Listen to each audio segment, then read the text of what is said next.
Oh, yeah, you get taken off the air for doing it.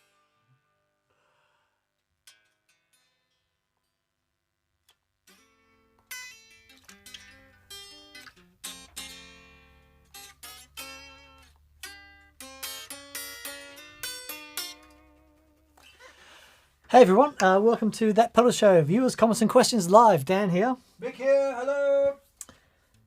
How are all you beautiful, beautiful people? Hope you've had a wonderful day. It's been a glorious day of sunshine. Yet another glorious day of sunshine. Yeah, I can't handle much more of this. I've had my quota for the year. Hello. Welcome to comments and questions for That Pedal Show. Yes, residents of the United Kingdom will know that great weather is not necessarily a principal attribute Indeed. of the United Kingdom.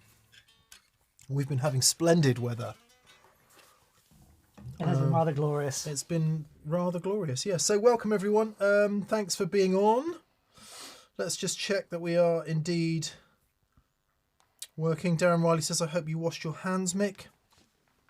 I always wash my hands, but he's very clean. His personal hygiene is above reproach. what did I do that required a hand washing? Anyway, Tim Chalmers says, it's 9 a.m. on the US West Coast and I have a ton of work today. Greetings, salutations, and I'll see you later. Well, if your job is forklift truck driving, then that's not much work. That's all I'll say about that. I was sat on the shipping canal that comes into Southampton dock last night. Some of our friends live there. Living on a shipping canal doesn't sound great. It's a very nice estuary. Whoa, living on a shipping canal estuary. That doesn't. It's not quite. And these container ships, man, one of them was 400 meters long. 400 meters. That's about 15,000 feet, isn't it? 7, yeah. It's about 1,200 feet, I think, isn't it? 3 of those to the moon. It's crazy. Amazing. Completely Amazing. crazy. Greetings and salutations, says Eagle Ray Rob. Hello. Hey, buddy. Rob, nice to hear from you. Good afternoon, boys. Says AJ Bray. AJ Bray. Ryan Hilliard is on from Minnesota. Don Knotts is on. Mickey used to work on the docks from Woodhenson. Well done, mate. Restaurant's been on strike. He's very hungry. It's tough. Greg's. Hello, guys from California, says Juice T FPV. Dan Sokolowski. Hello from Hamilton, Ontario. Hello to Hamilton, Ontario. Matt Wicks from Texarkana. Texarkana. Wow. Lovely. Who knew? No mics, says Steve L. Please tell me there's mics coming through. Please tell me there's mics. Yeah, no, yeah, there must be. Check your volume. Who says check your volume? No, I'm just saying to whoever's saying there's no mics. Oh. Because otherwise, everyone would have said it. I see. John Pruin says hello from Leicester. Chris Gibbs, new T-shirt design. Thought it was Tone Hedge. And if it isn't, I'll copyright that. It's called, I can't remember what it's called. It's relatively new. Yeah. About 2 weeks, 3 weeks old, maybe. Maybe 3 months. Tube Henge. Tube Flash. It's called Tube Flash. That was it. Tube Flash. Nice. Yeah.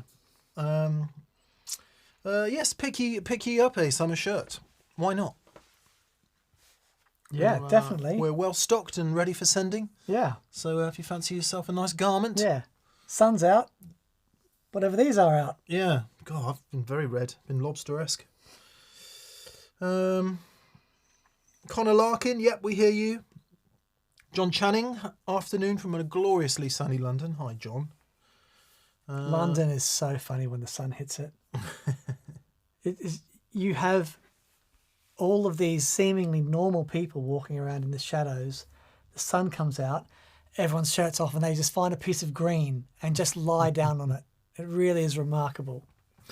Noise Bloom says Tube Henge would be a great idea. Tube Henge. Yeah, we did talk about it. I think Many thank yous to BV for moderating and being in among all of that, and just generally fighting the good fight. Thank you very much, BV. Maybe we'll turn the super chai off, because I suspect we have quite a lot.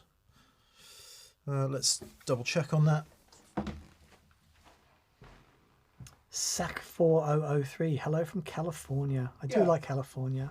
I think we'll turn the super chats off, and then we can make sure that we answer them all fully. And It's a veritable melting pot today.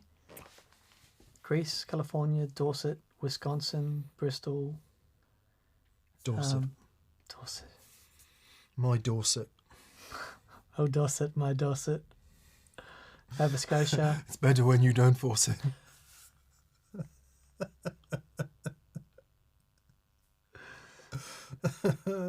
Anyway, there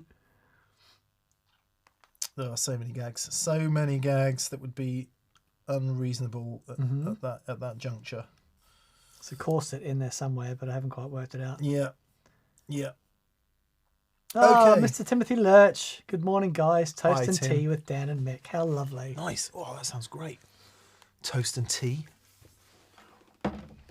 What tea you want, Tim? Are you a white tea, a green tea, or a brown tea person?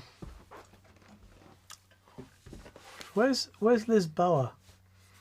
I want to say Portugal. Right. Not near Lisbon. Well, I think that might be the name for Lisbon. Oh, is it? In Portugal. Their ends look like A's. Yeah, I'm guessing. Just guessing. Had some nice Portuguese wine just recently, actually. Lovely. Right. Let's get into the super chats then. For those of you who are not aware, we prioritise the super chats in these sessions. I've just turned them off, so if you've super chatted so far, we will answer today. If you haven't, you can't.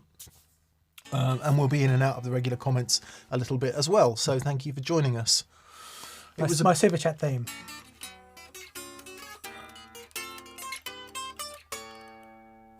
Super chats. Buono estente.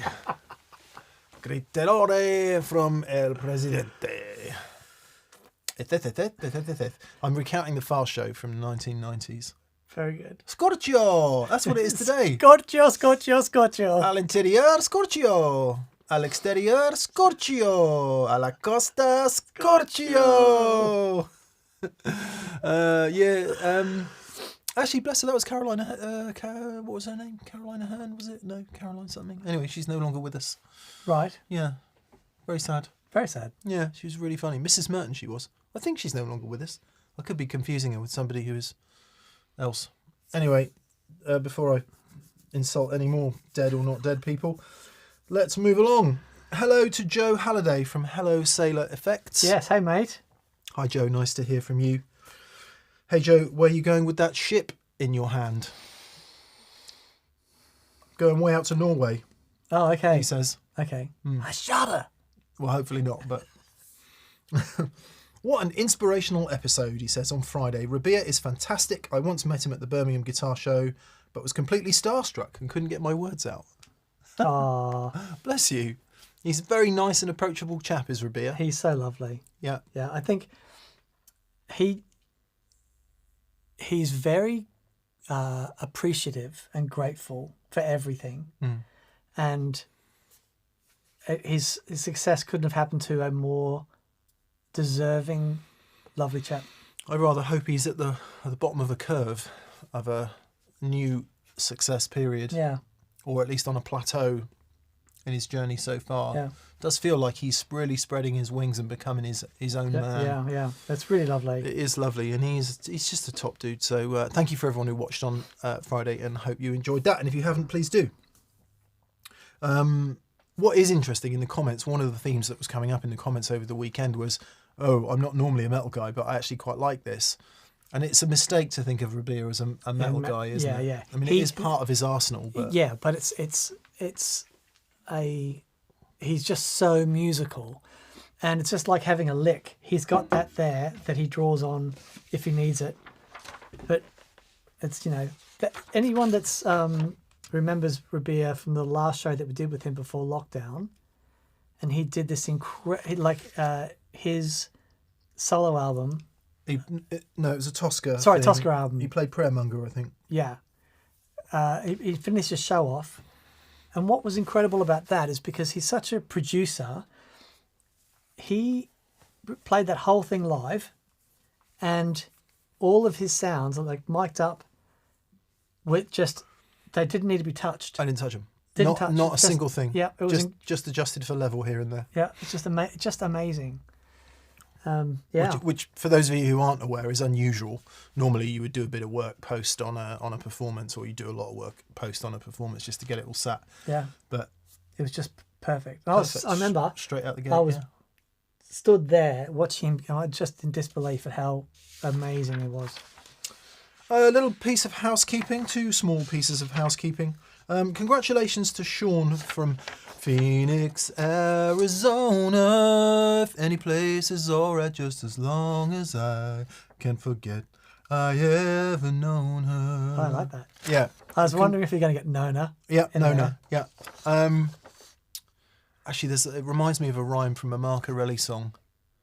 I am just a Yankee boy, born and bred in Boston, where there ain't no wide open spaces to get lost in. That's just hanging on there. When he sings it with his accent, it Yeah, makes yeah. more sense. Okay, Marcarelli, if you don't listen to Marcarelli, please listen to Marcarelli. He's a brilliant singer-songwriter. Anyway, congratulations to Sean from Phoenix, Arizona, who won May's Pedal Giveaway, which was a D&M Drive limited edition Altered History Ninazu Purple. Lovely. Yes, so well done, Sean. We hope you enjoy that. Ninazu being the god of woodlice And quality footwear. quality footwear, yeah. Probably just really insulted a whole shitload of people there. It wasn't intentional. Remember, offence is taken, not given usually. Anyway, Sean, if you're watching this, we've emailed you to Wit. Hello, Wit, by the way. If you are a patron, every month we do a giveaway of some kind, and if you're not receiving the messages, we've had communication from people saying they're not getting the messages. Well, here's some things you need to be aware of. There are 2 things. One, there's a messages area in your patron account. Message. So I'm going to just message music. Message in a account tool. Okay. So you can check that via the Patreon app, and you can adjust your message settings to have it automatically forward the messages to your inbox. So if you're not getting them, that's probably the source of the problem. Log into your Patreon account, check the box that sends them to your email account, and then you won't miss any giveaway links. We'll be announcing June's giveaway soon. I'm trying to give Dan away, but nobody wants him. So.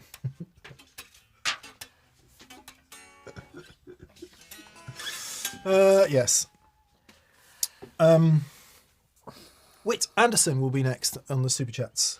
Whit, thank you for your generosity and for your question. He says, greeting from New Jersey. Great show on Friday. Everyone in the room looked like they were having a stellar time and the tones were massive. So good. I am of the M&D era. I think that might mean Mick and Dan rather than Mum and Dad. Okay. And I love the perspective we get mixing from Rabia. Yeah, so what he brings to us. Much love from Woo. Yeah, I guess he's a generation along from us for sure. In his everything about him is in that, and it's great, isn't it? It's wonderful. It's a new perspective. But it's too much perspective. Too much. He's such a beautiful player, and he really understands technology, it's great. And so he does bring a different thing. However, hearing him plugged into amps and stuff, so the new project that he's, obviously he's very heavily involved in the digital side of things, but the reason he wanted G3 is because his new band, he wants amps. Yeah, in a classic you should have heard it moment, and I'm really sorry I didn't record it. At the end we were messing about after we turned all the cameras off, and he wanted to hear the CXM reverb, so I plugged my rig in and he's playing through this rig through my board, playing the Leicester. Right. That's as much as I'm going to say about that. I mean, I was out there with Catherine working on something, and we're both going, oh. Yeah. It was... Yeah. It was the best I've ever heard him. I'm not going to say it. Thank you, Whit, for your kind words and your Yes, thank you, generosity. mate. Iron Wolf 1776. Hello. Hope you're enjoying your rattler. I think you won one of the rattlers, didn't you? Anyway, great show Friday. Rabia is a powerhouse talent. I've been considering acquiring a Fender Bassman 410. After working with the Bass Breaker last week, what are your thoughts regarding this classic amp? Okay, so you'll need to educate me. The difference between a bass breaker and the Bassman. Speakers. This is just the speakers. That's it. Okay. Because that amp in that configuration with the matchless is my favourite thing I've ever played through. It's absolutely extraordinary. And what's weird is, because we've had that amp quite a while, and I've never even thought to put that with the matchless. Yeah, it's so as a few helpful people pointed out in the comments, one of the reasons we were getting so much more headroom from the Bass Breaker compared to, so just to clarify that, it is a 59 Bassman reissue chassis in a box that is actually slightly bigger than the 410 Bassman by a couple of inches by all accounts, in order to get the two 12-inch speakers arranged diagonally like that. Right. Anyway, but the principal difference is the speaker choice. The cab is still pine like it is in a reissue Bassman, and oh my god, that makes a massive difference to how the thing sounds. Yeah, But anyway, totally. let's move along. But it's pine in a 410 Bassman as well, and there are various versions over the years. I think the current one is called LTD, which doesn't mean limited; it means lacquered tweed. Oh, cool. Which I think is what it. I think that's the current modern version. Now, one of the differences with ours and a standard reissue Bassman, and I don't know how they come shipped, is you can use a valve rectifier, or you can use a solid state rectifier. Right. And ours has a solid state rectifier. Oh, wow. Okay.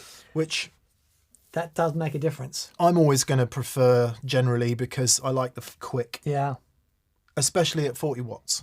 Okay. Or 45 watts. You know, 100 watts, if there are any tube rectified 100 watt amps, I'm sure there are, but they're much less common. So little amps that are tube rectified are always too slow and too squashy for me, not my thing at all. So I like the tube rectified, the solid state rectified thing, because it just is a bit quicker and tends to end up with a bit more, what you perceive as more headroom. However, none of that makes much difference unless you crank it. Yeah. And cranking a Bassman is not something very many people get to do anymore because it's flipping loud. When you think how loud a Tweed Deluxe is, it's way louder than that. Yeah. And then it's down to whether you like the 10s or not. Some days I love them and some days I just would... Because I grew up playing 212, same as Dan, predominantly. 212 was what I'm used to hearing, and I find it hard to get away from 212s. Well, I remember we first, one of the early shows we did in here with the Super, and we cranked it up and it just sounded so good, and I thought, that's the clean headroom amp I'm going to use with the, I think it was the AC30 at the time, and it just didn't work. Yeah. It was too, I don't know, flat isn't the right word, but it was too present, and I couldn't get that balance right with the AC30. Yeah. I mean, it's such a different... So even though they're wildly two different. 4x10 classic Fenders, they almost couldn't be more different. Yeah. In the way they break up. But yeah, Bassman, I mean, it's an absolute classic for good reason. It's been said by many people far more knowledgeable than me and Dan that it's the most important guitar amp of all time because it's what then became Marshall. You know, it was a real turning point in guitar amp history, and they sound flipping fantastic. Yeah, they really do. I steered away from them because they don't have reverb.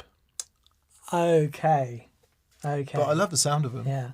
And then if you do crank it, you cannot get away from that Tweed overdrive, which of course, if you want it, is totally glorious. So, But if you don't want it, the headroom, once you get to 3 on that one anyway, it's overdriving. So yeah, a brilliant thing. Gordon Rankin says, yes, 50 watt or more tube rectifier, not a great idea. But a tube rectifier will eliminate some of the noise on the mains. The bigger tube rectifiers, as he points out, GZ34 and 5AR4 don't squash like a 5Y3. or other directly heated rectifiers. Yeah, there you go. Very good. Thank you, Gordon, Thank you, as mate. always.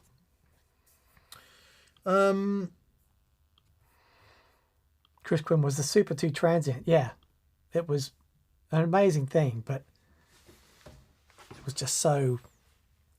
couldn't get away from Unless you get it on 6, in which Yeah, case it's a glorious it is thing. absolutely amazing. But again, a super reverb on 6 is... Yeah, it's Albert Collins territory, isn't Yeah, it? It's yeah. like...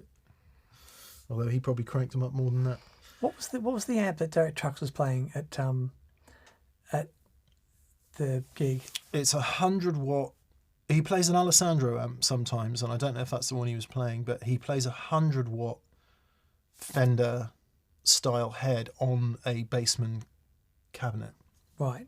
Okay. A Bassman amp, if you Right. like. So he used a super reverb amp. Sure. So a 410, but he puts the 100 watt on top because he needs the headroom. Beautiful. Regular super, not enough headroom by all Yeah. accounts. Okay. He does play a George Alessandro amp, and I've seen him playing PRS, a PRS amp, Wow. but I think it's the Alessandro that he tends to play. Right. Put me right in the comments if I haven't quite got that right, please. James Blessed. Hello, James. Hello, nice to James. hear from you, buddy. He says, gentlemen, what techniques do you use to get out of your comfort zone to hopefully improve? I feel like I'm in a bit of a rut and tend to gravitate towards the same familiar things. Thanks as always. I think you speak for everyone, James. Yeah.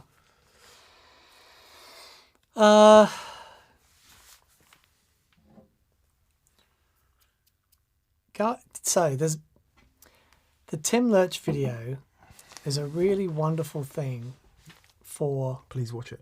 yeah. You may have already watched it, but Yeah, but he talks about 3 modes of learning, and there's the learning, the practicing, and the playing. And I think learning stuff is if you get into a habit of learning something, even if it's just a new chord or a new phrase, or you hear something on the radio and go, a line, a sax player might play something, and just getting into a habit of learning stuff. I always find that keeps me excited about playing. And if I ever get to a point where I'm not excited to pick up the guitar in the morning, it's because I haven't been learning anything new. I haven't, yeah. So that for me has been really massive. And don't just listen to guitar players. Listen to horn sections, listen to drummers, listen to piano players, because there's so much amazing music that you can take and go, oh yeah, hang on, what's that interval? And yeah. yeah, there's some things that often get suggested are stuff like play a melody on one string. Just whatever it is you normally do, don't do that, and do something that's a variation of it. So think of a melody, play it on one string, and then maybe think about putting the relevant third with it to make a partial chord to harmonise it. That can be quite interesting. Learn something that's outside of your world. So listen to something on the radio, or I don't know, a band that you're maybe not that into, but there's some interesting chords, and figure those chords out can be quite nice. Dan touched on Tim's perspective on it, which included 3 modes of learning. And in order to optimize those 3 stages of learning, if you like, your brain needs to be in a specific kind of mode, and it can be really helpful as a framework. And then he also talks about the 3 main barriers to those 3 things. And if you can be aware of all of that, it sounds a bit academic, but actually it's really super helpful. It may help you snap back into the where your brain needs to be in order to be doing the thing that you want to be doing. Other than that, I think for me it is always just plug in and play loud. Yeah. Which I appreciate it's not always easy to do at home, but that will fire me up instantly. It's so interesting because that, I think we do often get stuck in this thing of you know, playing and of course it's absolutely essential to do, but expanding your vocabulary. But that notion of actually expanding your sensitivity and your touch and your dynamics Yeah. is Overlooked. Too much. Yeah. Too much. Too much. But we've lost count of the times that we've had with the experience days here, where people have come in, and you know, people who can play really well, Yeah, James has been to an experience day. and that, you know, plug into a loud amplifier, and it's like it's a whole new world. Yeah. And that, you know, Yeah, because you're all of a sudden you're not doing all the work. Yeah. The sound is doing half the work for you at that point, and you get led off into places that you never thought you'd go. Yeah. If you've just got the presence of mind to let it happen, that's the other one thing that does sometimes happen at experience days, and completely understandable, by the way, is people are a bit nervous, so they just start playing a lot and play everything they know and aren't really listening. In that environment, it's completely understandable. Sorry, my phone's ringing. I'll turn it off. Mum, if you're watching, I'm doing a live stream. Bless her. She has no idea what I do. Literally none. oh, it was my mum's 80th birthday, Oh, wow. and she had a party, and obviously I wasn't there. It was very Nice. sad. But yeah, she turned 80 this 80. week. Wow. Happy birthday. What's your mum's name? Joan. Joan. I did know that. Happy birthday, Joan. Yeah, so what were we talking about? Learning. Yeah. Once you've got the thing giving you a bit of information back, you can just Yeah. be a little easier on yourself and Yeah. not worry about playing quite so many notes. That's a really good point. And then the less notes you play, the more people listen, I find, to gigs. Yeah. Who emailed in and said they're gonna cut back on one of their guitar lessons, like, and every second week they're gonna go to a studio and just turn up? Wasn't that who was the young guy? Yeah. Yeah. He said he's been having guitar lessons every week, Yeah. and then he came to an experience day and said, right, I'm going to book a It was rehearsal Gaz, studio. wasn't it? I think Yeah, it was Gaz. He's going to book a rehearsal studio every second Yeah. week and just go and play loud. Yeah, I think it was Gaz. Yeah. I've actually gone the other way, James. So one of my neighbours, a guy called Martin, he used to play when he was younger, and I guess like a lot of us got out of it during family life and didn't really play. And now he's really getting back into it. And on one level, we could say that even though we're travelling the same path, I'm somewhat ahead of Martin in terms of my experience and playing ability and all that. And yet he is ahead of me in terms of his theoretical knowledge, some of the learning that he's done. And therefore there's a good symbiosis there. So I suggested him, why don't we get together once a week and start from the beginning, and there's some things that I can probably impart to you, and there's some things that we can learn together and you can impart to me that actually would be really useful. So he's like, what are you talking about? You're flipping a million miles ahead of me as a guitar player. And I'm like, well, you might be surprised. Let's start from the beginning and you'll be amazed at the holes in my knowledge. So going back and trying to fill some of those holes could be an interesting way to do it. And Tim's, again, we'll quote Tim all year and for the rest of our lives. Tim's quote was, okay, I know something, you know something, now we know two things. Yeah, beautiful. And that being just being with somebody and just playing off each other, I think it's worth so much. Yeah. It's worth so much. So yeah. Anyway, hope that helps. Hope that helps. Aaron, Albus Band, he's saying, I'm just saying hello, he's at work. Hey Aaron, hope you're doing okay, buddy. That was the chord I learnt from Tim. Beautiful. Nice. Old magic thing. I learnt the 6 fret stretch with the so your bottom note would be an E and your top note would be a B. Bottom string. Right. So it's like a straight. Okay. Yeah. Okay. Ooh. Yeah. What? You're playing it quite a long way down there. I'd play it further up the neck. Well, you could play it down there, I suppose. Oh, okay. The 6/9 chord. Doing that makes it Yeah. a bit easier, but And I also learned, isn't it crazy, right? So a major chord, and then when you play the next major chord, you just want to move the shape to there. But sorry, it's a 7, but anyway, major chord. And Tim was saying you're not allowed to move more than 2 frets, and I'm thinking, well, that's about 2 frets. So instead of, let's go. Oh, nice. Yeah. Yeah. Yeah. And that sparked a whole, like, oh wow. Oh wow. And it might sound completely crazy to some of you who get that, but my brain has never worked that way. Right. I see it as shapes that start on the fat Yeah. string Yeah. and then go down. So I went through this period of like, okay, I had to do that bit and then sort of start thinking of the notes that go behind that fret, you know. Yeah. Because you do get that thing, it's like, hey, that's where the finger is and everything is from there up, you know. Yeah. Yep. Todd Roy says, Mick, I recently rewatched the Strat vlog you did on the Fire Mist Gold, and you mentioned that the colour wasn't available in 62, but could it have been a custom colour possible at that time? Never say never, Todd.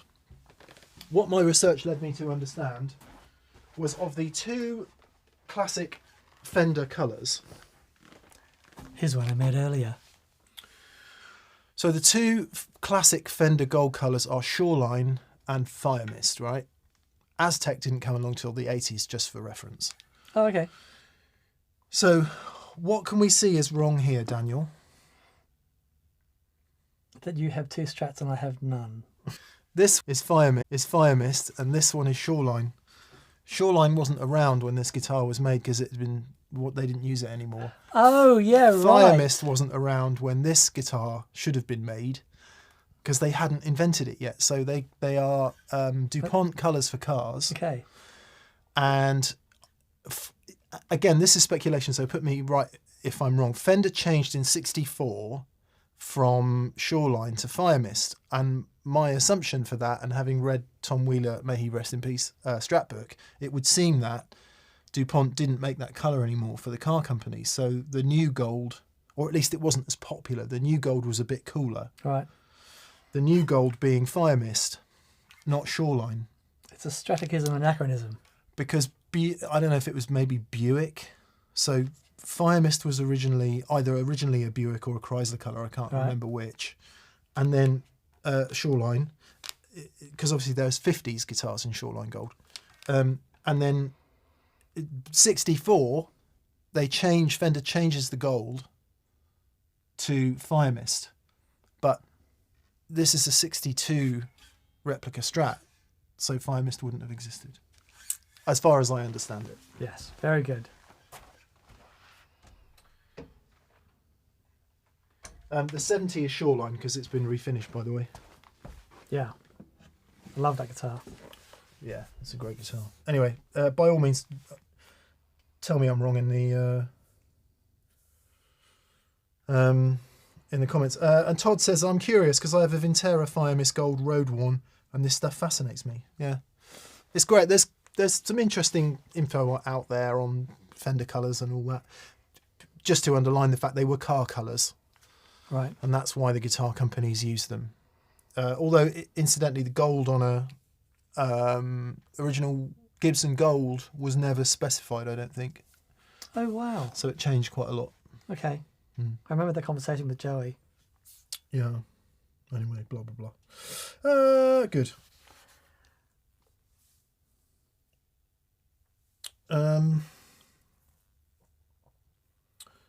Trevor Hart says, an Anacrocaster.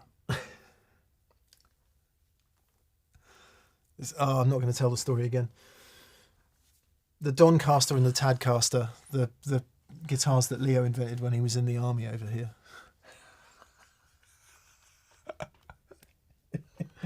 Very good. Joel Silber, or Cyber. Sorry, I can't. My eyes are getting worse and worse and worse, Joel. Silber or Cyber. Hey, Dan and Mick.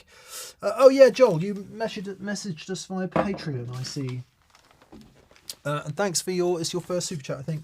He says, how would you use an RE201 Roland Space Echo, or a Binson or an Echoplex in a TPS wet dry rig? Would you forget wet dry and just go dual mono to get the preamp magic in both amps? He uses two Tweed champs in his living room as pedal platforms, and the tone is awesome. But because of the particular preamp sound in those Echo units, he's using an always-on J-Rocket Ape at the beginning of his signal path for the EP Fattener thing, which is somewhat similar, but by no means the same as an what's it called? EP Boost by Exotic. And he said he'll be interested in whether the T-Rex get the preamp right in the Echo Rec, as they didn't with the Valve one. Yeah, fair enough. So, first question, most simple question is, if you were sending one of those devices to one amp in a wet dry thing, how do you deal with the different preamp sound? I did it for a minute with a full tone tube tape echo, and because it was running into a Marshall, the effect that the tube preamp had on the Marshall was very advantageous. Yes. Because the Marshall was too bright, and it made it less bright, and I didn't want that in my Two-Rock. So it worked perfectly because it did something that I wanted it to do to the Marshall, but not to my Two-Rock. Yeah. So that would be that. But if you want to keep your two champs the same, then it's a slightly more nuanced so I don't... discussion. Right, where's mine? I think.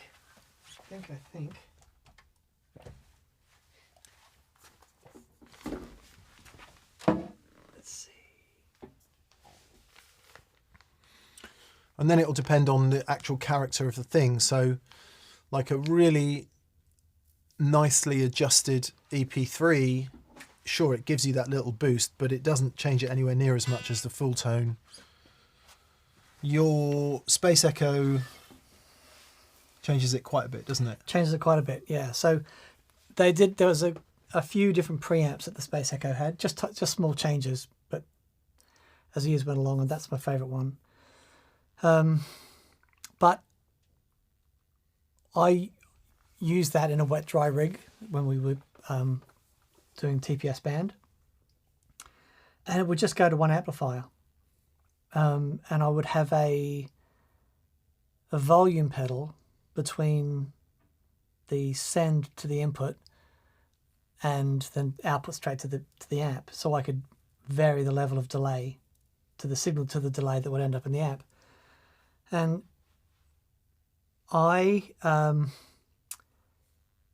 for me, that worked really well. If you want to have both the preamp going to both and just wet going to one, it's a difficult thing to do because the preamp in those things, unless you've got a dedicated preamp out, which I think the full tone tube tape echo does have. Right. I think. But so I guess as or long it's as got a dry out. Yeah, as long as it when you plug that in, it doesn't defeat the dry on the wet side. You know, that would be my hope. But yeah, I don't think it does. Right. I don't think it does. So then that would be the best of both worlds. That's a really good question. Yeah. I've got a feeling maybe they did a mod for that. Right. Yeah.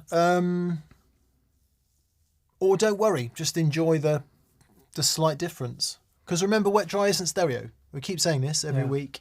If you think about a stereo rig, you really do want those two sides of the stereo image to be as similar as possible in the core tone. But wet dry, not necessarily. It's a combination of the two things. When two become one, to quote the Spice Girls. And having one sound slightly different, no big deal. You might want to back it off on the amp a bit so it doesn't overdrive as much, or turn the other one up a bit so it overdrives more. Yeah, hopefully that helps. Yeah. Yes, looking forward to hearing the Echo Rec actually, the Oh yeah. T-Rex one. Oh yeah. I've got my baby rec. Yeah. Or Echo Rec Baby. And it's such a glorious thing, but I always get a little bit scared when I turn it on. Yeah. It was an expensive turn on the first time, wasn't it? Like the first 5 minutes I had. Yeah. That They cost £800. It cost £800 for those 5 first minutes. 5 minutes. Yeah, Yeah. it did. Yeah, yeah. Zero Amplification says, yes, the Fire Mist Gold colour went on sale in 64 at General Motors Cadillac under the name Fire Mist Saddle, later modified to Saddle Fire Mist in 65. Fender renamed it Fire Mist Gold to make it more descriptive. Yeah, that wasn't uncommon. By the time it hit guitars, they would change the name a little bit Right. from what the car colour might have been. So, good. Joel, yes, Joel, we've had you. I hope that was useful, Joel. Plug it in, adjust the amp to taste, or as you're doing, run the APE analog preamp experiment up front. It's a cool thing, that. Yeah. Yeah, yeah, it's really great. We did feature it once. Come on, you're here. You are here because I know you're here. You are here and I know you're here. It's not there. There it is. So J Rocket did this thing where it's really interesting. Yeah. So the idea is that you could take any delay pedal, just give you a single repeat, and plug it into that. Plug it into the loop of that. Yeah. And then you've got a full-on 22-volt EP style pre, and you can make it drive, and you can make a really humdrum, normal, boring digital delay pedal get much, much closer to the kind of thing you would expect from an EP3. It's a really, really great thing. Yeah, it's very, very nice. What shoes you got on? My squeaky Air Force Ones. They're very nice. Yeah. What? Yeah, you know these ones. Look. Yeah. They even say TPS on the back. That's amazing. Yeah. That's so cool. You can custom order them off the Interweb. interweb. Yeah. I don't know. I'm sort of slightly too old for this kind of shoe. I've always hated trainers. Okay. Just never been a trainer person. Really? Yeah. I thought you were wear big into Converse and trainers. Vans. But they're not trainers? no, I mean like, sports shoes. Oh, okay. Right. Trainers and Vans are Converse and Vans are pub shoes, aren't they? Right. But I quite fancy some Air Force Ones. It's all the cool kids wear them. And but I didn't like any of the colours, so I thought I'd get some TPS orange ones. Right. Oh, I just watched the doco pic about Air Jordans. Brilliant, isn't it? Incredible. If you haven't seen it, it's called Air, and it's about the story of when Nike signed Michael Jordan, and their business changed quite radically, quite quickly. Yeah. Because they sold £196 million worth of Air Jordans in the first year without a sale. Oh, here's Rosie. Hello, Hello darling. Rosie. Here's Air Rosie. You coming up here? Or you'd rather sit on down, wouldn't you? Yeah, I'll sit down. Come on up. Yeah. Come on. Come on. Come on. Good girl. Oh, yes. There you go. Hey. That's crazy spaniel music. For those of you who don't know, this is Rosie. Rosie is a Sprocker Spaniel, aren't you, Rosie? Very clever Sprocker Spaniel. She's a little sausage. We at Scenting last week, we do scent training with her, like you would see in an airport or something like that. And because of where we live, there's lots of troops that train, so you often pick up empty cases and shells and stuff. Mm-hmm. Anyway, so normally she gets trained on one of two scents, either clove or gun oil. Right. So she knows to smell for clove or gun oil. But where she's got to now is she now knows that if she walks into an environment, she can assess the environment and she knows what's not right in the environment. No way. So Rick, the dog trainer guy, he oh yeah, I said Rick, didn't I? I said Rick. Has got a little bag with a few rounds in it, and he sticks it under her nose. She sniffs it for 10 seconds. Off into this giant barn full of tractor tyres, rats, old bits of farm machinery, hides it in a tractor tyre. She's outside the barn, and she sits, waits and then she goes, and she's literally just straight to it. In amongst all that environmental, That's amazing. it's flipping amazing what they can do. Yeah. Completely crazy. What are you looking at me like that for? She's like, I shouldn't really be up here, should I? Yes, you should. Bless her. It's just amazing. Yeah. And all she wants to do is work. Yeah. Look, I said work, haven't I? And that's what you want to do. Bless you, puppy dog.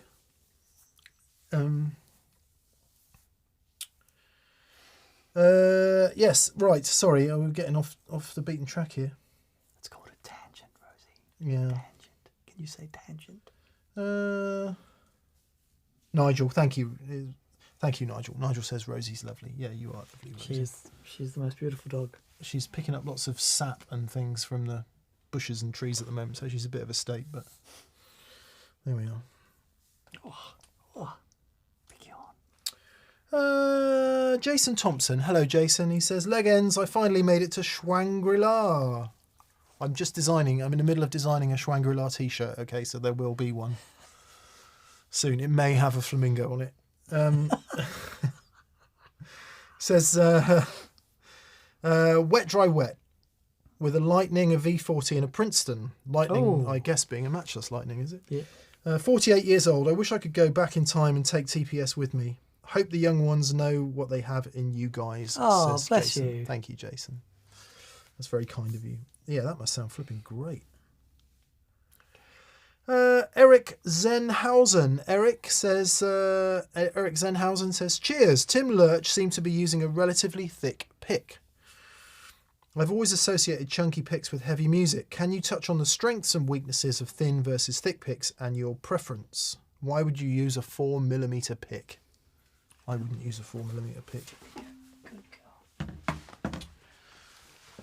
Tim tends to play without a pick. His nicest tone that I was hearing was coming from his fingers, and he had this really interesting technique, didn't he? You remember? Yeah. He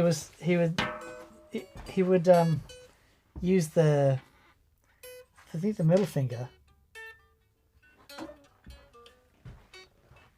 where he would push down and release. Yeah, push down and release, and so use the flesh and just get the tip of his nail. Awesome, another ding. And he's just developed that touch, and yeah, it's beautiful. Dan and I, what are you? Dan's in and out of picks. What are you using? Yeah, at the moment? back to the 1.5. Okay, so we both use what would be considered a reasonably thick pick, 1.5mm. But what's quite interesting about that is I've got 3 1.5mm picks in my pocket as it goes, all of different materials. Mm-hmm. Here is the pick that Dan and I. Well, let's listen to them fall onto the table first. I hope you can hear this.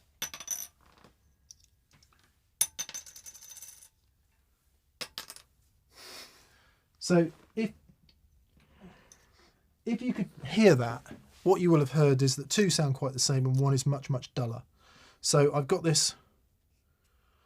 Who's that by? It's who gave me this? Somebody gave me this. DeAndrea thing, which is supposed to sound and feel the closest to tortoiseshell. Yes. Right, but I don't like it because it sounds too dull. So I use these 1.5 Dunlop prime tones, and Dan uses them too. And what this gives is a pretty, even though the pick sounds bright, it gives a thick sound. It really does.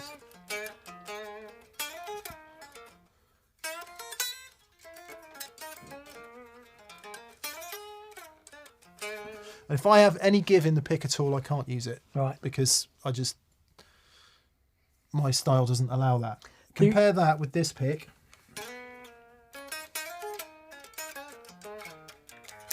I can already hear it sounds duller. Yeah. Hang on, wrong one. That one does sound duller, but...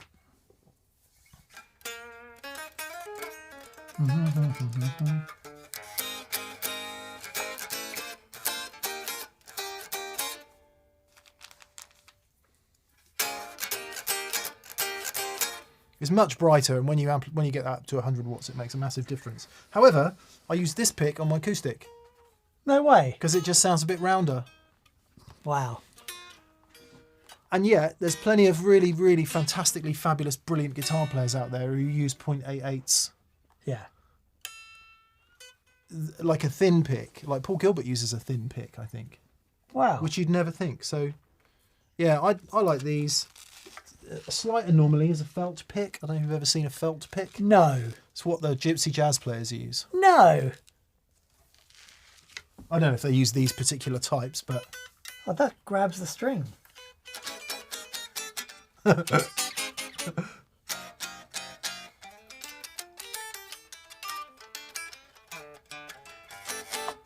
don't know if that's a proper felt pick. But anyway, that's probably getting on for 3mm thick.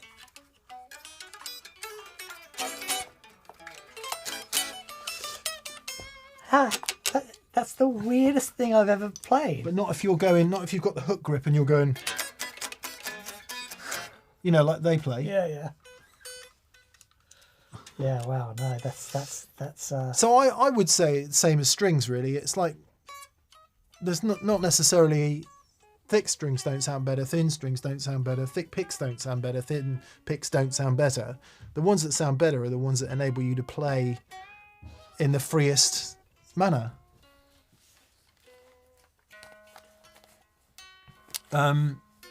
Yeah, but I find any give in the pick at all, and I struggle.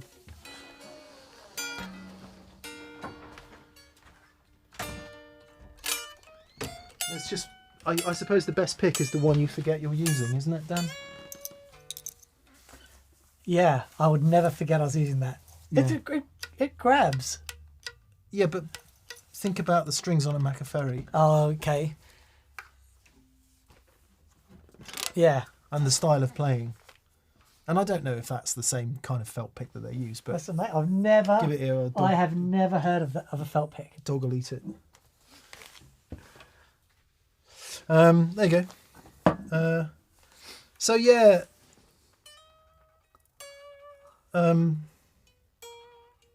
I think a thicker pick gives a thicker tone if you play in a certain way. Yeah, But if you can't, if it's uncomfortable and it's hard for you to get the notes out, then there's no point doing that. You may as well use the one that you feel comfortable with.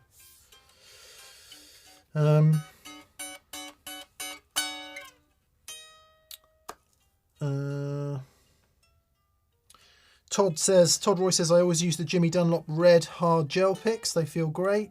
I was on their website. Highly today. recommended. Loads of people use Jazz 3s. That's a really Yeah. popular pick, either the big ones or the little ones. Joe Bonamassa uses those. Eric Johnson uses a bigger version of it. Yeah. Yeah. Super thick coconut for Gypsy Jazz, says Six Toe McCready. Coconut. Wow. Felt picks are great on bass, says Dave Johnson. Okay. Yeah, I can see that. Totally see that. Justin Garcia, Fender mediums, yeah. Paul Gilbert's picks were super thin, says John 777. Yeah, I remember that about him. Blues RS says, I believe you choke the tone with thicker picks. There, I said it. Mediums all day. Yeah, I do think it's the same as strings. It's whatever you can get the sound out of. I'm just thinking about Josh Smith's massive strings. I couldn't get any tone out of them at all. But he's tone all day, so... Blues R Us says, if it's hard for you to get the notes out, then it's your technique, not the pick. Well, give Paul Gilbert a felt pick and ask him to play comfortably, and then go and tell Paul Gilbert it's his technique that's the problem. It's what you're comfortable with. It's what enables you to do what you do. Yeah. Vibrato. David Broche says, anyone hear what brand they were using? Jim Dunlop Prime Tone 1.5 standard. Yeah. I told you when I was recording a solo for the EP that may even one day see the light of day. And I'd been there for flipping ages trying to get this sound out of the Matchless. And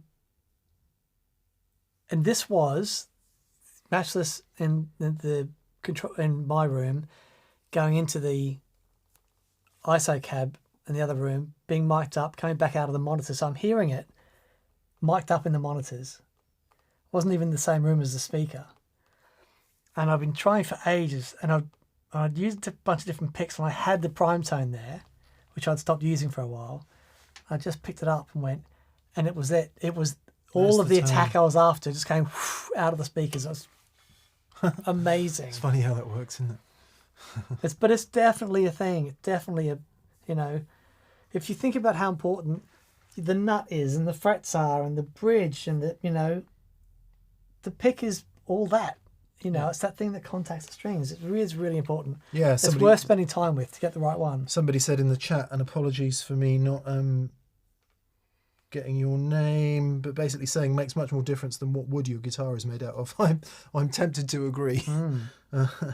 Once you've got your sound, yeah. Chris Waters. Hey, Chris. Chris says, Steely Dan and Mick Tate. That's very good. What non-guitar interest or activity most affects how you approach playing? Sea swim yesterday got the creative juices going for Chris. Much love. Nice. Mine's jiu-jitsu. It just puts me in a really good headspace. I haven't been able to do it for a few months because I'm recovering from some injuries. But it's just that moving meditation thing. Yeah, interesting that Dan mentions head stuff. I'm the same. It's the sort of ongoing psychological and philosophical learning that I've been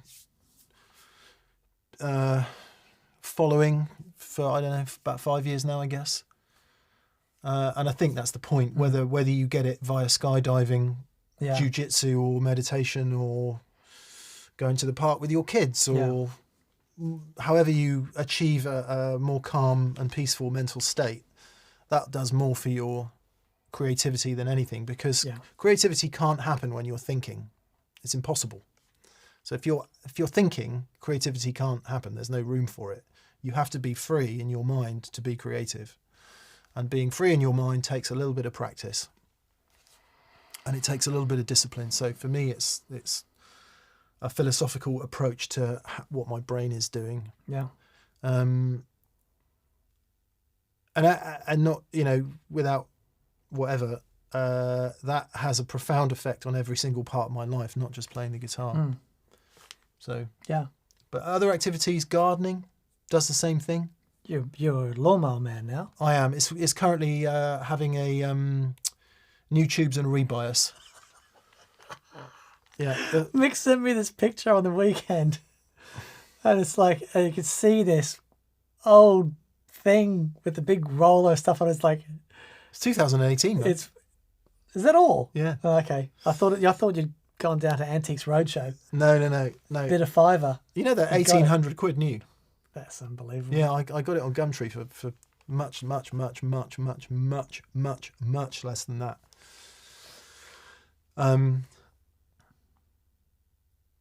The float valve in the carburettor is stuck, so it was letting fuel into the oil tank. That would have been my first guess as well. Which is a common problem with when you store traditional, because it's not fuel injected.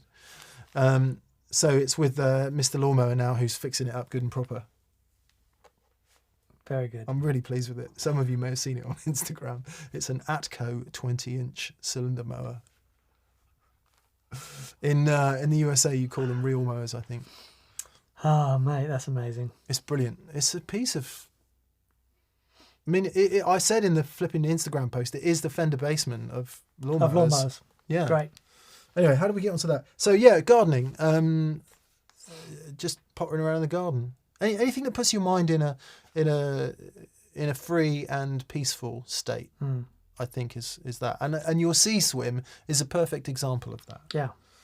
Yeah, absolutely. You're forced out of definitely what's not going to make you more creative or a better guitar player is thinking about it too much. That'll do the opposite. So, yeah. David Rustad says, coming back to the Uni, which is the pizza oven, which is also a piece of old technology that's great. That you light a fire at one end and pizzas come out the other. He says, coming back to it, mine is gas, says David Rustad. He says, my theory is that at these temperatures and times, wood smoke isn't heavily imparted. Flavour comes from temperature via the crust and the char. Could be wrong. I would love to compare. Yeah, I think there's some sense in that. There is something about the flame, the way the flame cooks because the flame rushes right over the top of the pizza, right? In a little oven like that, Yeah. the flame literally goes right over the top. So you've got, but and I guess that is true in a gas one as well. So yeah, our sister-in-law has got a gas one, and it didn't taste as good, but as it could be the dough. Right. We did some at the weekend and spent much more time on the dough. Really, really worked the dough and let it prove properly, and they were the best ones we've had yet. Really? Yeah. Wow. Yeah. Anyway, sorry. Let's talk about guitar, shall we? It's all a distraction. D and M and B and H and K and R. H. Hayden, thank you. Ah. Hades. It was wonderful seeing Beer at the peak of his powers, says Ranzer. Talking of guitar gods, have you seen Rick Beato's Nuno interview? Unadulterated joy in music. Yeah. Nuno is an anomaly. He's such a force. His time is unbelievable. And to see him do that solo bit live that I swore was a delay because it's too straight and he's just him. Which solo? There's that one he's doing that big open. Flight of the Bumblebee? No. It's the one off the new album. Oh, okay. And it's eerily good. Is it? Oh, yeah. He, and you're thinking, how does he do that? It's got to be some sort of double delay thing because he did that in Flight of the Bumblebee. So I thought he was doing that again with this. Okay. But no, it's just him doing his thing. Yeah. Flipping incredible. I haven't watched it yet. I'm most of the way through the halfway through the Daniel Lanois one, Right. which is fascinating. And however much I love Daniel Lanois last week, I love him twice as much this week. Awesome. What a superb artist that guy is. So yeah, good on Rick for doing this stuff. Yeah. He's getting the access and he's meeting the really, really interesting people and not editing it too much and keeping it long form and detailed and Yeah. happy days. Yeah, It's a it's nice tonic yeah. against the world of clickbait crap. There, I said it. Now I feel better. I did. Sorry, completely ego-driven Nuno story. When I worked on Guitarist magazine, we used to, when we first did our iPad edition, we used to animate the cover. So whoever was on the cover would walk onto the cover, play something awesome, and then it would snap to a picture. And one of the ones we did was Nuno, and we had him in Balcombe Street in the London office, set up a green screen, and he was on tour with Rihanna at the time. And in he walks, just cool as a cucumber, complete full-on rock star. He was really lovely and everything. He hardly warmed up. We got his signature Washburn amp, I think it was at the time, a Randall amp at the time. And out he comes with his N4 and does what you just talked about. Is that good? Okay. It was brilliant. And then the company sacked it off because they didn't like the technology. Anyway, moving on. Eagle Ray Rob. Hello, Rob. He says, great show on Friday and thanks for the converter info yesterday. Yeah, Rob was asking about what sound card we use. Does anyone call them sound cards anymore? Interface. Universal Audio Apollo 8Ps we use, yeah. I'm replacing some old converters and that was helpful. I'm curious about 3x10 cabs. What about disconnecting one from a 4x10 to hear the difference?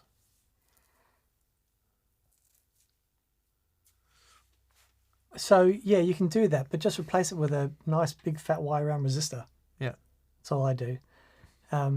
Because you've already got the other speakers in there and they do all of the reactive stuff. Yeah, nice big fat wire round resistor. 8 ohms, you'd be golden. Loads of people have used them over the years. Fender. So the most famous example is Pete Townsend and the Bandmaster. Famously, I think Joe Walsh gave him some stuff, including the Bandmaster. And so if you just Google it, Pete Townsend 3x10 or Fender Bandmaster, you'll be pointed to the tones. So that will give you some idea. And then after that, Fender did an amp for ages called a Vibro King, Yeah, which I think was a 310. yeah. Well, funny enough, I was just talking to Ed about that today. And people really liked them. Yeah, Was it? I think was it 3x10? yeah. Yeah. And they've done a few over the years. I couldn't say yes. The 3x10 sound is that. I wouldn't be able Yeah, to sure. do that. But 210 sounds great. 410 sounds good. So it should be fine, shouldn't it? Yeah. Yeah, because, I mean, there will be a little mismatch there. But, one of the things about the valves and stuff is they can handle a bit of that. But, yeah, I always just go to, resistor and bang it in. To give the load for the missing speaker. Yeah. Yeah, maybe we could try that one day. Thanks for the question, Rob, and thank you for your continued generosity, mate. We appreciate it. Wastel10 says, "Hi, Feet. As a one-for-all guitar, would you prefer an HSS Strat or a Gibson-style guitar with 2 humbuckers with coil splits?" I know what Dan's answer is. It's a Strat. Is that, isn't it? I thought we only had the choice of those two. I know, but that's Dan's one-for-all guitar, and he can literally do anything on it. Yeah, this is it. Yeah. This is my... Or the other one that looks the same but is older. Yeah, but this is to sell everything else and just keep with this one, the guitar. Oh, really? You'd get rid of the 65 before that? Yeah. Would you? Totally. Wow. Yeah. Wow. And look, and why? The 65 is amazing and I love it and it's a dream come true. But this guitar just means more to me. And this guitar has a sound unlike any other Tele I've ever heard. Yeah, it definitely does. And it's like, I feel with a 65 that I could find another really beautiful vintage Tele that would do the vintage guitar thing. Yeah. But I would never find another Telecaster that did this. What a lovely thing. It is. Yeah. I feel very grateful for this guitar. Amazing. Nice. So if it were then reduced, would you have a double humbucker Gibson style with coil splits or an HSS? HSS. Yeah. That's a really tough question for me. I wouldn't have an HSS Strat on pure principle. It's just when I was growing up. I would have this, Yeah, right. which is a double humbucker guitar with a coil split. And a wang bar. Because I do need a wang bar. Yeah, if I was just going to have one guitar, it would be this, I think. Wow. That's not to say if you could only keep one of your guitars, which one would it be? Because that would clearly be the old Strat. Yeah. And then it would be the gold top, and then it would be my 335. Right. But one guitar to play, and I did for years. I played this in my cover band. That was my main guitar. Because it does everything really well. Yeah. And it plays amazing, and it sounds great. Yeah.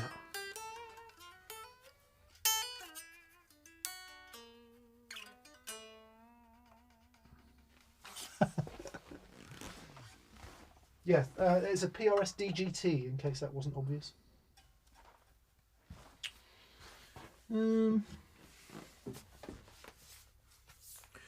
But I do fundamentally oppose the idea of only having one guitar.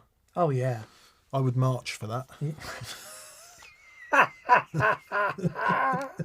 I'd be on the streets for that. Oh, brilliant.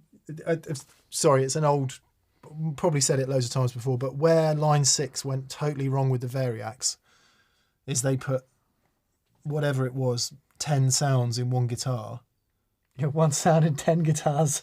That's what you want. They should have modelled the thing changing shape so it looked like a Tele, a Les Paul, a 335. I appreciate we might be a bit behind in the technology. That is great. But they fundamentally misunderstood guitar players. If they thought guitar players wanted one guitar to do it all. What guitar players actually want is 10 guitars to do one thing, don't we? And if you don't, then what are you doing here? Yeah, I've never understood the super guitar thing. Yeah, it's just the, growing up with the image of Green Meanie, the super strats of the day. Which was just great. Yeah, man. And actually, I have to do a shout out to the Cutler. The Cutler Custom. This is a cracking guitar. It is. It's a beauty.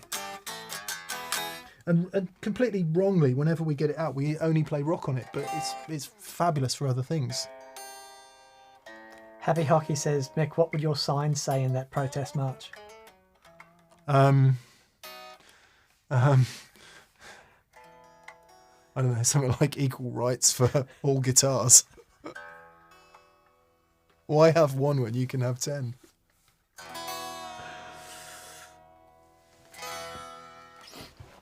That's a groovy guitar, that. I don't want to... Yeah, anyway.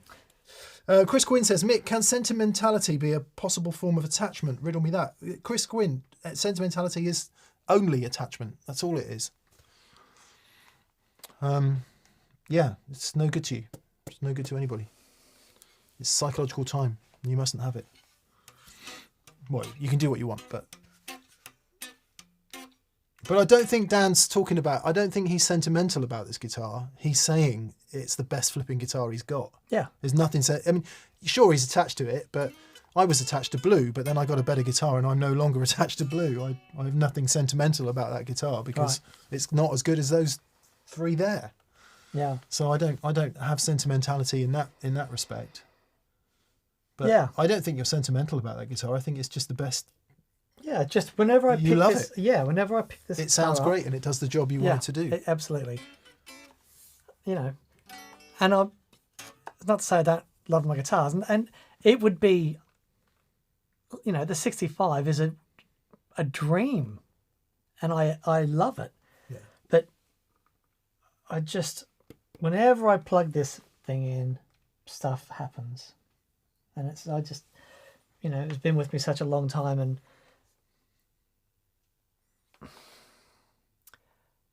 if I ever feel like I want to say something, this is the guitar I always go to first. I just get a placard.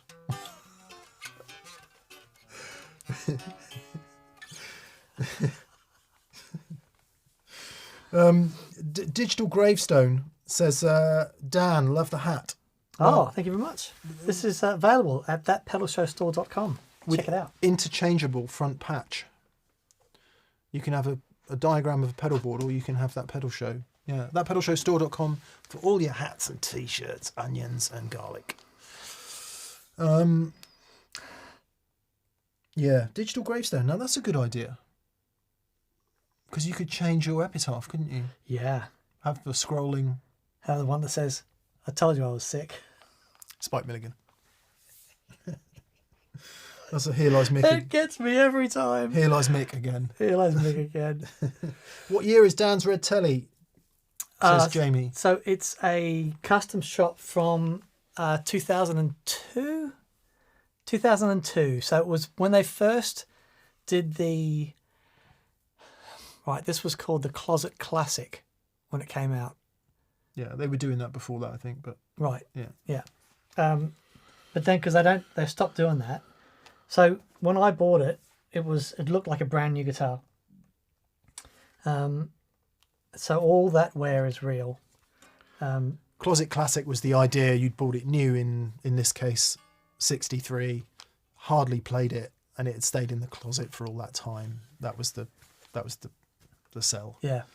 And then you would, either side of that, you would have NOS, which was a new guitar, and Relic, which was an old guitar. Yeah. Yeah. Yeah.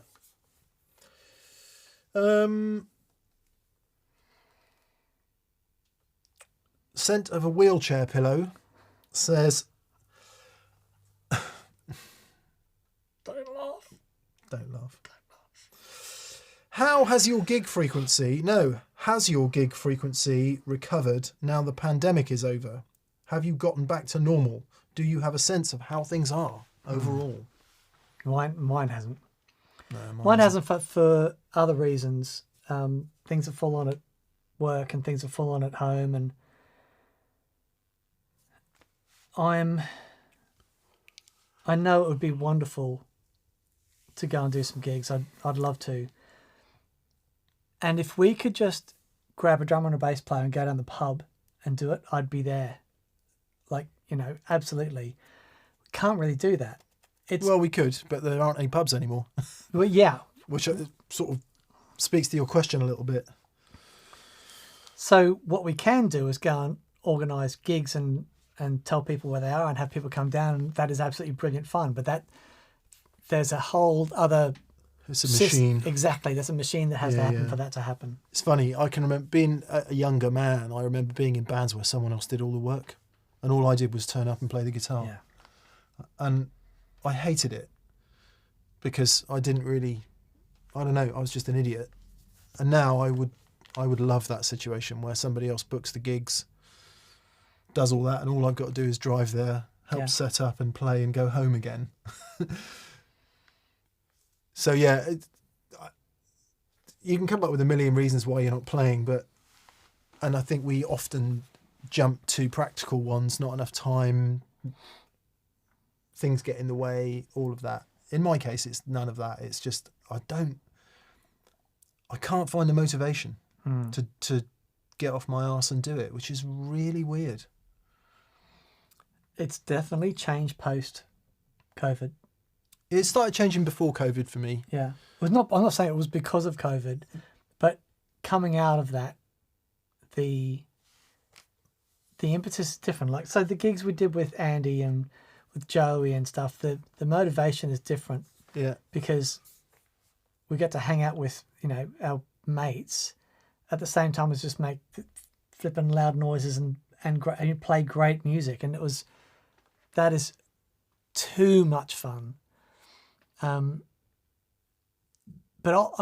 I would love to, maybe I'll start going to a couple of jam nights or something just to play again.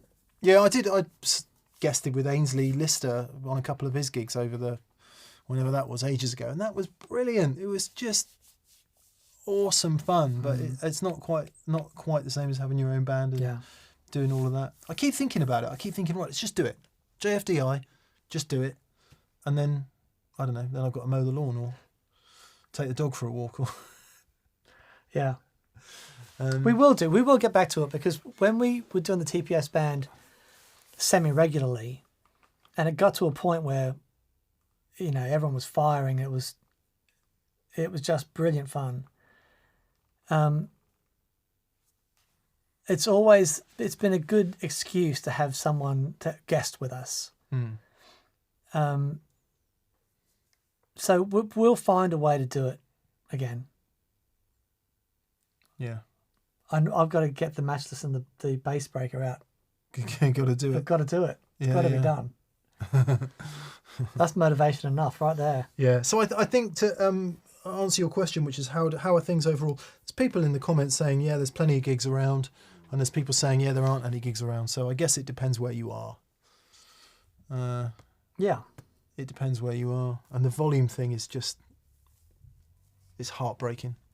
I don't want to be too much of a downer, but I would rather just take my acoustic and sing some songs than have to play quietly. Sure. I don't want to do it. Yeah. Well, I'd rather stay home. Yeah. So we don't. Yeah. Here's a £5 towards Meat Feast, says Steve Mass. Hello, Steve. He says, and especially for how much TPS has helped me cope over the last year. Glad to be of some use, Steve. Yeah, buddy. And thanks for saying that. Thank you for saying that. Matt McGrath. Hello, Matt. He says, leg ends. I picked up the Acorn Amps Rad Monkey. Always scoffed at the Bad Monkey, but decided to give it a go. If you haven't seen it, check it out. The graphic design is worth it alone. Awesome. Acorn Amps Rad Monkey. What is the Bad Monkey? Oh, I think it's like a tube screamer with a Baxter Dolly EQ circuit from memory. Okay. TC. Yeah, and they would cost like £20 originally.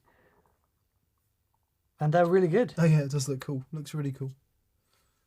I think it's the monkey doing a rude sign, is it? Yes. Sticking up a finger. I think it's that finger. Yes. Okay. Oh, yes. Ben Phantom says, could we request Hello, a Ben. similar set of gigs to the AT shows, but with Rabea?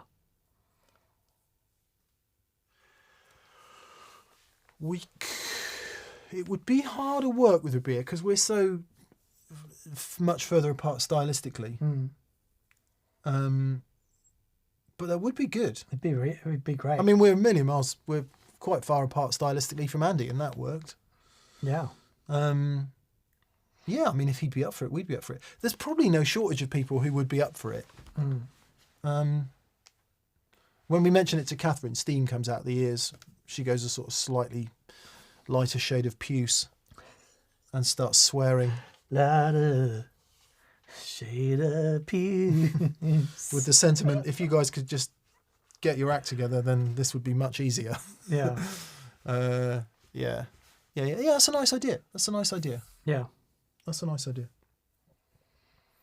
Plexico, hello Duncan. G'day, He mate. says, hey M&D, if you were CEO of Gibson Guitars, oh yeah, because Cesar is now in charge, isn't he? How is he? Think so, yeah. The other dude has probably gone off to his next CEO job. Okay. I don't know what he's done, but Cesar, who sort of felt like he was the Hail, Caesar. right man for the job. Right. Well, not to say the other guy wasn't right for the job, but anyway, feels like Cesar is the right man for the job at this point in time. Anyway, so yes, if you were CEO of Gibson Guitars, what would you do to make the brand stand out? Would you limit the models, buy another brand, or stay the course? I don't know. What I liked about the recent enthusiasm put back into the vintage stuff at Gibson, I think they did a really, really great job of a bunch of those guitars. So I'd want to see that kept. But it must be, like for Fender and Gibson, trying to do something new. I mean, what do you do? No one wants it. Everyone wants Strats and Les Pauls. Gibson, of course, has a long history of doing crazy things. Yeah. Solid body guitar. I mean, clearly they weren't the first to do it, but a lot of the Gibson players just thought that was a stupid idea. Only idiots played solid body guitars. Flying V, Explorer, 1958. The Modone. If you think that the robot tuners and whatever that firewood, what was it? The something X with the magic digital protocol. No. Yeah, so Gibson's innovated and has always gone for crazy tech. RD Artist in the 70s with the Moog stuff on board. Yeah. They've always tried to do that stuff, and they've been laughed at roundly every single time. But you know, who's laughing now? 19 Flying V's or Explorers made or whatever it was. Right. But here's Gibson's problem. 1957. Yeah. 1958.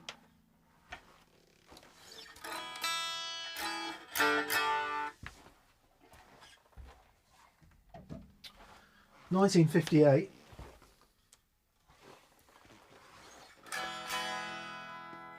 Nobody wants anything else.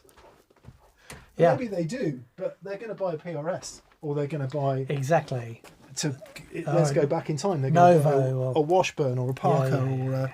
because, and this is a really, really interesting question. Rock and roll's aesthetic is necessarily tied to classic guitars and valve amps. It just is. Now, that's not to say that music doesn't move on and people like Rabea, for example, come along and do new things with new kit. Of course they do.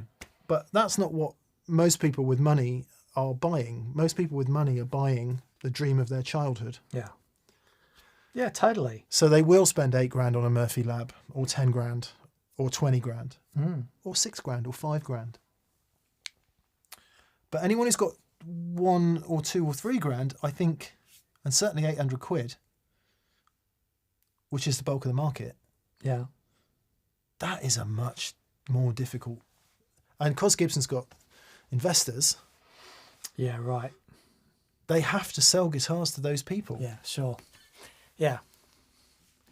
And they do, right through Epiphone and You know. Epiphone's a completely different sell. Yeah, but it's still the same company. Yeah, well, it's it's under the same ownership. Yeah. Yeah. But Epiphone is a completely different sell. So what would you do if you were CEO of Gibson? I'd try and get it bought privately, and get rid of the investors, which I don't think you could do because it'd be a few $100 million probably. Right. And I'd run it as a small guitar company. I'd sack off USA and I'd do custom shop only. Okay. That's what I would do, but then that's why the company would go broke and I'm not boss of a guitar company. But unless it feels like for the heritage brands, and let's include Gibson, Fender and Marshall in this, unless some paradigmatic shift comes in rock music, which it hasn't, all that's happened is postmodernism in terms of completely fractured genre. So nobody can get any significant traction sales-wise in music anymore.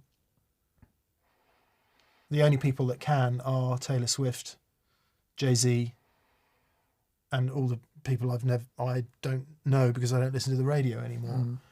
So until a movement comes along which is going to motivate a large number of people to get involved in a movement, because remember, that's what happened. When rock happened, every kid wanted to play in a band. Yeah. When the Beatles went on Ed Sullivan in '64, every kid in America wanted to be in a band. Yep. I mean, a slight overstatement, but that doesn't happen anymore. So is rock and roll is a heritage pursuit at this point, and therefore you've got heritage brands serving that. Yeah, right. So I don't know what they do. Yeah. Yeah, because it was a fad. It was that they thought would never last. And one of the most depressing, I don't know, I didn't go to Download this year. I think it was this weekend, but I haven't been to Download for maybe 8 or 10 years, something like that. But I walk around Download and I see AC/DC t-shirts and Rush, Nirvana. Maiden, Metallica. Yeah, and you ask a 14-year-old kid, 13-year-old kid what guitar they want, and they say a Strat or a Les Paul, and I'm like, really? Come on. Yeah. I mean, some of them might want a Jackson or a, I don't know, maybe even a Strandberg or something like that, but most of them, Yeah. they still want to be Jimmy Page, they still want to be Slash, they still want to be They want to Angus. be the and I'm icons. Like, no, Yeah. But I get it. They want to be.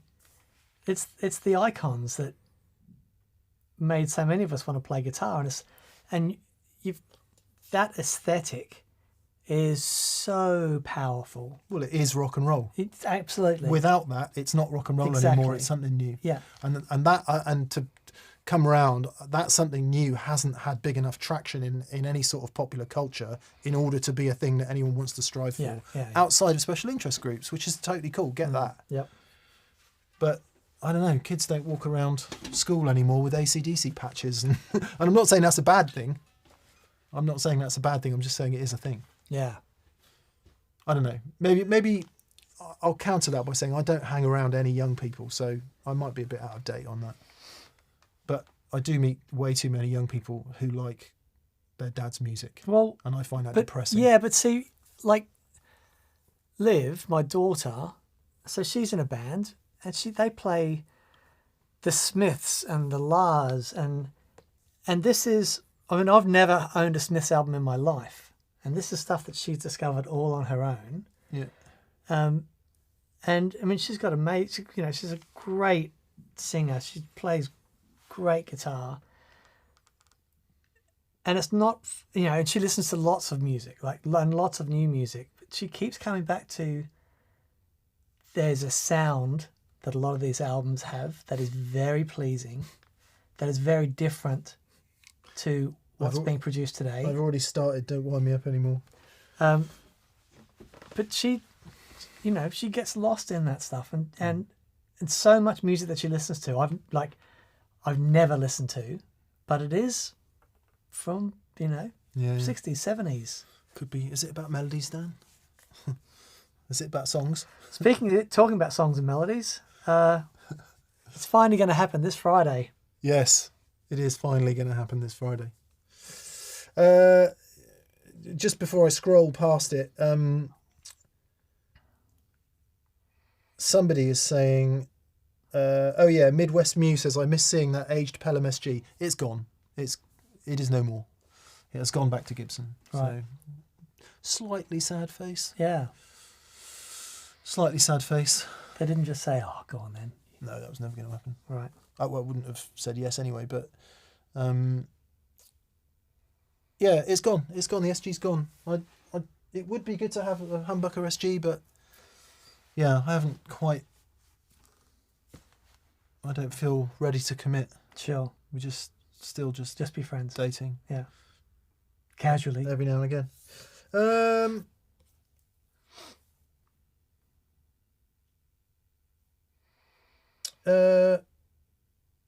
Whit Anderson says, my 14-year-old plays bass and drums. His bands are playing David Bowie, Police and Black Sabbath. Yeah, there's a part of you, us, that all thinks that's cool, but I don't know. This is true. Jamie says, sadly, there's so much noise, Netflix, gaming, TikTok, social media, and music isn't as engaging for the new generation. I understand exactly what you mean. It's you don't have 4 channels on TV and,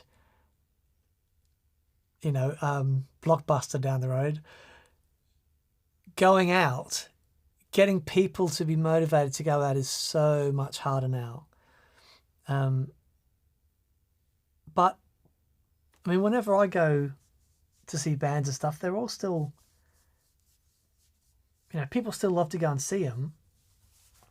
But you've got to give people a reason to go, to get out of the house. Yeah. Well, it's like you say, endless entertainment options. And they're good, and it's good entertainment. Nice wine, nice food. Yeah, totally. Yeah. Just eat. Yeah. Get some Thai food. That could be an age thing though, couldn't it? Because yeah, maybe. I mean, when I was 20 to 30, that's the last thing in the world I wanted to do. Yeah. I wanted to be out all the time. Yeah, that's true. Chris Quinn says maybe kids don't hate their parents enough to want to do something different. It's an interesting point, that, because huge social change, economic downturns. I was sort of expecting something interesting to come out of what's happened over the last 4 or 5 years. Yeah. In the UK anyway, post Brexit, post COVID, can't even remember what it's called anymore. Post economic issues that are going on for a lot of people at the moment. Something interesting could come out of that, but yeah, if you look back over significant music movements, they've quite often been as a result of that. But I don't know, everyone just seems a bit too... It's just too much hassle, isn't it? Not for everyone, for sure. Yeah. Isn't everything we're talking about now, isn't that what punk came out of? All the movements came out of it. Everything sort of being a bit staid and a bit bland, and then suddenly, all of a sudden, something happens. Did you see the doco on The Clash? No. Oh, man. It was so interesting. Because they were really on their, like down and out when they started, and they met, who was it? It was Paul Simonon, but they saw him at the Dole office, and they thought that he wanted to fight them or something. Oh wow! And Joe Strummer's like, okay, well, I'll get the first punch in as quick as I can because he looks a bit tasty. It looks like you're going to come out swinging. Yeah. But they were angry, and it's like, and that came out. Yeah. Gee, they were good.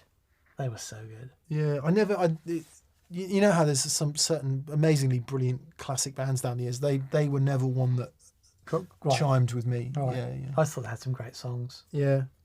It's quite interesting actually, age-wise. So my brother's 8 years older than me, and I've got quite a lot of friends who are 8 or 10 years older, and their music tastes are always very different to mine. Right. They always got the sort of more edgy, punky thing, and they always, not always, often steered away from the sort of smoother stuff that I kind of like, because I think they were a product of that working class British kickback.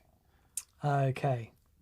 I mean, it was, in some respects, it was so crap being a kid in the 70s in the UK, Right. late 60s into the 70s. Mm.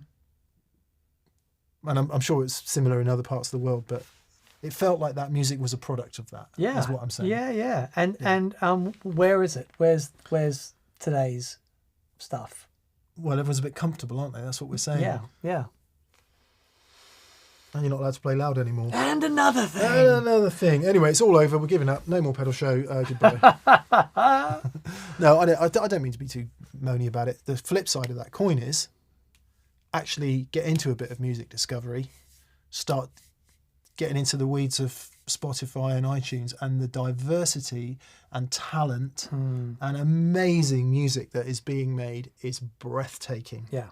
Utterly breathtaking. But how the hell do you find it? Unless you're committed to finding it. Yeah. But you can... I remember when I first found YouTube and I watched a music video on there, and like 6 hours later, I'd watched all this music I'd never heard of because it just kept suggesting stuff.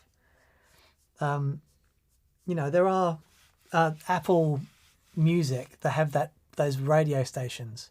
Yeah. And I find stuff on there all the time. I think it is so accessible now. You don't have to...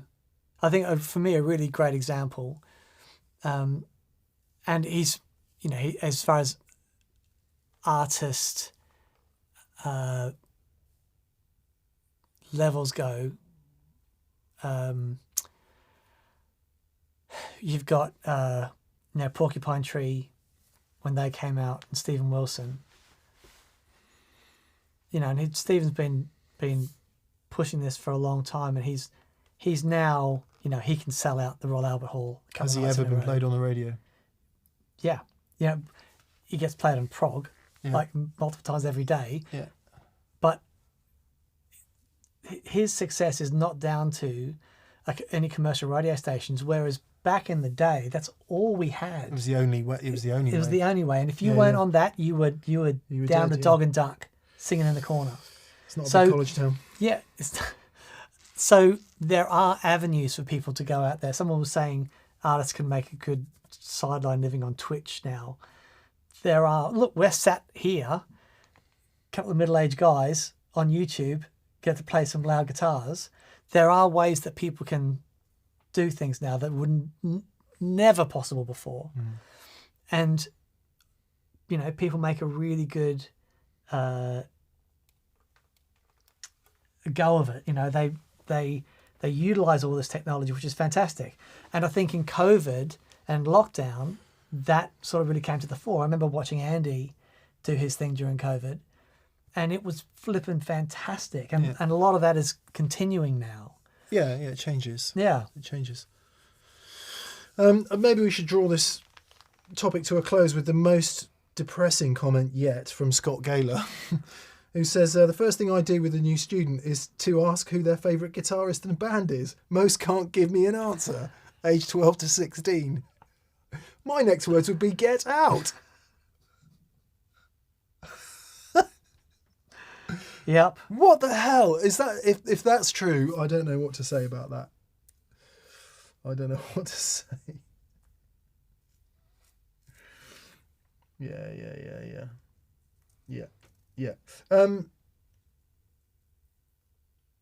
Hey, Madison Cunningham, right? Yes. Who, in so many ways, has been a saviour of new music for me, anyway, and guitar and all the things I love about music. She was playing with Chris Thiele the other day, or the other week, from Nickel Creek, who's like properly crazy serious. Right. And Jacob Collier. No. You've got...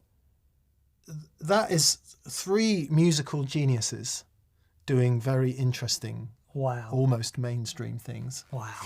And then she's just released a single singing with Rufus Wainwright on his new record. No. Which is amazing. Killer. Yeah, yeah. It is killer. It's a murder ballad. Rufus is amazing. It's Rufus's new record is properly bonkers.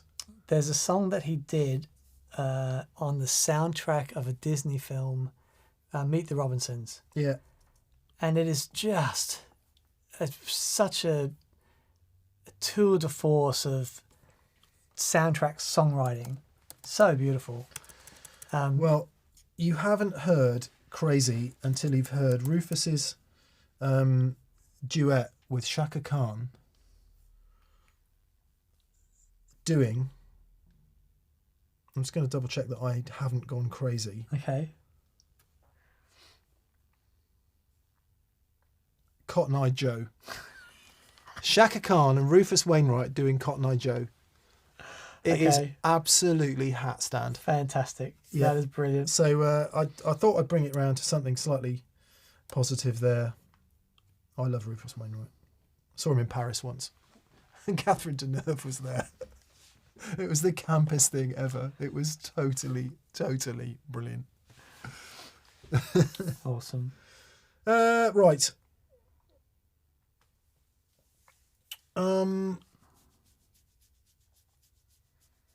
Yeah, so Duncan, we went off there. What would we do with Gibson? I'd shut 80% of it down. Dan would have them building tellies, I think. I wouldn't shut 80% of it down. I'm just being totally facetious. It's the new Gibson model. It's called the... That's what it's called. Yeah, the Twang Paul. The Les Paul is what you would call it. Very good. The Les Paul Mortelli. Which won't make any sense to you in America because you pronounce Leicester less. Anyway, TC California. Hello, TC California. Dream of Californication. Hello from California. Have you had a chance to hear or play Joey's new 2 Rock signature? I love the fact he worked with them on a new amp with dual tremolos. Yes, I haven't played it. I've heard it, and it's bonkersly good. Yeah. Surely there's some point. Well, there was rumour of one coming here to be his European amp, Okay. but I guess that won't be until he's on his way here. Yeah, okay. So, yeah. I miss him. Yeah, me too. Me too. As you know, I love 2 Rock amps. I love all of them. Oh dear, be still. And there's a bit of me that really doesn't want to play it. Yeah, okay. It's like playing vintage guitars, and Yeah. it's like, oh no. Yes, amazing, and it is cool that they collaborated. It was a long project. That I think they had some really serious things to overcome. You know, one of the reasons it's so massive is because it's full of tubes, 2 tube-driven tremolos and reverb. Yeah. And there's a lot of things to think about there. Drummer Girl 00. Drummer Girl 00 says, thank you for teaching so much and appealing to all levels of talent. Oh, mate. Nice. So welcome. Yeah, you're so welcome. F1 Sniper. F1 Sniper. Hey, D&M, did you see Nuno Betancourt try to pick up the TPS name-dropping horn on his Beato interview? It's 8:35 in and made me laugh. That would be nothing but coincidence. Hang on. What is that then? Don't know what that is. While Dan's looking that up, Jim McGee, 8:35. Dan. Jim McGee, hello both. Speaking as a drummer, will you have any bass or acoustic pedals, even if they differ? Thanks for everything you do. There's so much to do in electric guitar. We really should do more bass videos, but it means getting a bass player in. Yeah. And we did one, and it was great with Dishan Abrahams. I worked at a company that tried to publish a bass magazine for years and years and years, and eventually shut it because it just couldn't make any money. Right. Well, that's what they said anyway. There must be bass channels out there, aren't there? Must be a good bass channel. The equivalent of that pedal show. You've got loads of amazing bass player channels, like you know, what are the guys that we know? Guy that, come on, he played bass for us on the when I did the playing the changes thing, and he was with us in Germany.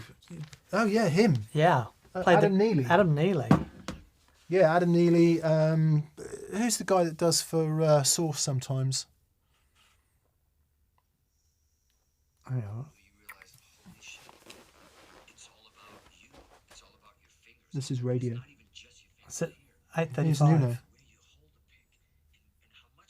Did you say 8:35? This is good, isn't it? That's great. This is really good. You keep. Yeah, I will find it. Yeah, so there's a lot of really fantastic bass players on the tube with really great channels and stuff. But whenever we've tried to have, whenever we've, obviously have the bass with the jams and stuff, but Disham was such an amazing episode, such a great bass player. It's I don't know. I just think it's not what people expect from us. But yeah, it's totally worth doing it. I've been trying to Felt pick. That's very good. Sounds great.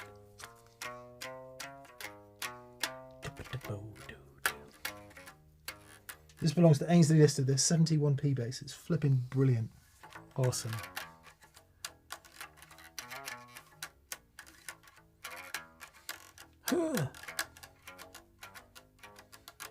Name that bass line in one.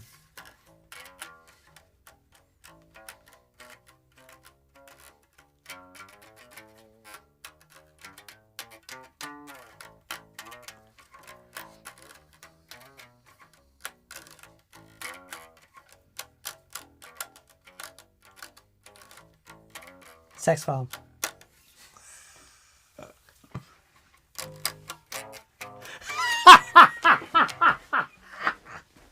Very good. So if anyone can name that, Very bass line good. before the end of the show, You win respect. Mine and Dan's undying adoration.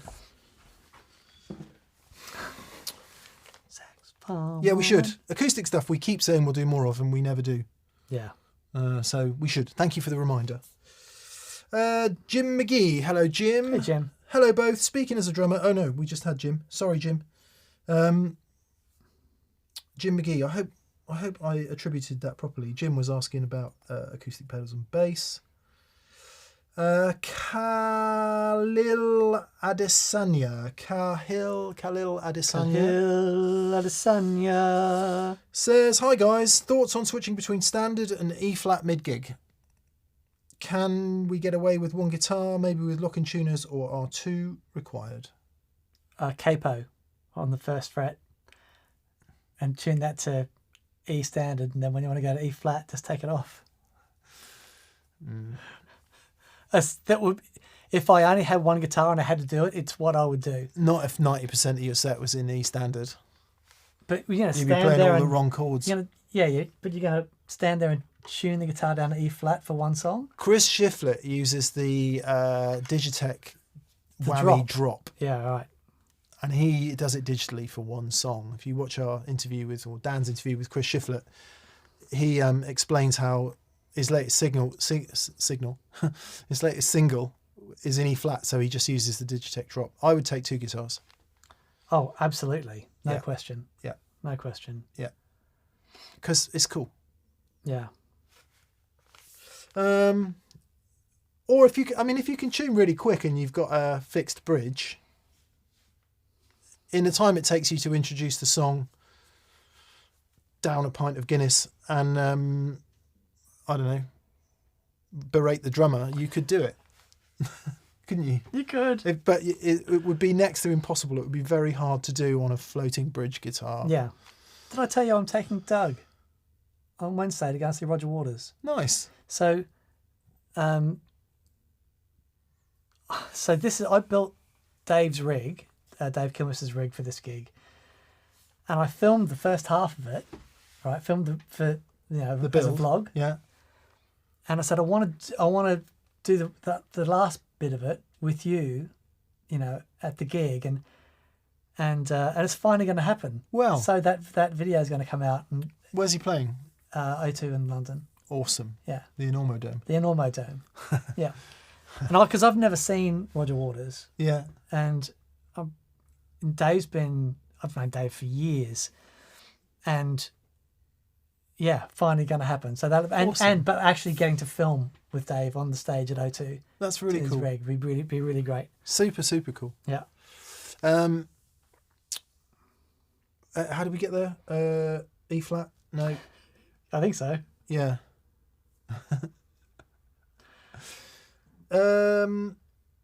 Yeah, 2 guitars I would go, Khalil. And if you can't, fixed bridge, just do it.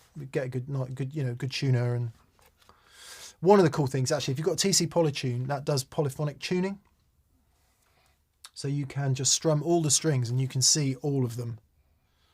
And do it, but like I say, be virtually impossible not virtually impossible. It would take way long on a floating bridge guitar. Yeah, because then your bass player's going to have a gag, Yeah. and someone's going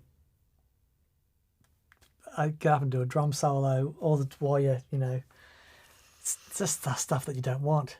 Nama Tunui Dupont says, "Excuse me, did I hear you built a rig for David Gilmour?" No, sorry, it's David Kilminster, so it plays for Roger Waters. He does all the David Gilmour parts in Roger Waters. They're just an absolute force of a guitar player. You can see loads of clips of him on YouTube. It's just He was the first ever Guitarist of the Year winner. right. Utterly amazing. Yeah. Astonishing player. I saw him he did a Shy Boy thing. Yeah. It's just unbelievable. But I met Dave. I built his rig when he played for Stephen Wilson, and we became really good mates. And I've sort of been looking after him ever since. Just a beautiful human with such enormous talent, and the Roger Waters gig, I think with the amount of touring and the amount of people they play, they're in like the Guinness Book of World Records for playing to the most people on tour. Yeah. It's Yeah. something crazy like that. They still build the wall, don't they? They still build the wall. Yeah. Very good. Feels anachronistic, doesn't it, these days, building walls? Let's see. Charlie McNichol wants to know, when is the Noel Gallagher video out? This week. Friday. Yeah, this Friday. They were asking us if we could do it a bit sooner. Oh yeah, that's right. So it might be Wednesday, but it'll probably be Friday. Anyway, it's all done, all good, and it is a belter. 1 hour and 50 minutes of Noel telling awesome stories, and me and Dan going. Congratulations to Noel and Pep. Manchester City won the FA Cup final on Saturday. And Okay. as Dan and I aren't football fans, but I was thinking of Noel and how happy he must be. Oh, lovely. Wherever he goes, he's got a cardboard cutout of the Manchester City manager. And I thought of Noel, and I thought, good, he'll be in a good mood. Yeah. His album's come out. His new album is brilliant, by the way, Council Skies. Johnny Marr plays quite a lot of guitar on it. Our friend Paul Stacey plays bass and guitar on it in part. It's a really great record. Really, really great record. Yeah. Anyway, so yeah, I was thinking about Noel and how happy he must be. That's awesome. I assume he was there. Matt W says, what about getting a Gibson with the Robo tuners? Just switch the setting and it'll switch the tuning. Yeah. It was an interesting development, that. The Robo tuners. Sometimes they worked. Yeah. There have been other systems down the years that have done it. More than meets the eye. Yeah. Yep. Yes.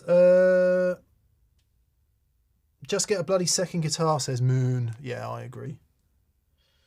So no one liked my capo idea then. Well, apparently it's a capo, Dan. Capo, not capo. Capo. Capo. Capo is, let's go around this again. A capo is what Italian superheroes wear. Oh boy.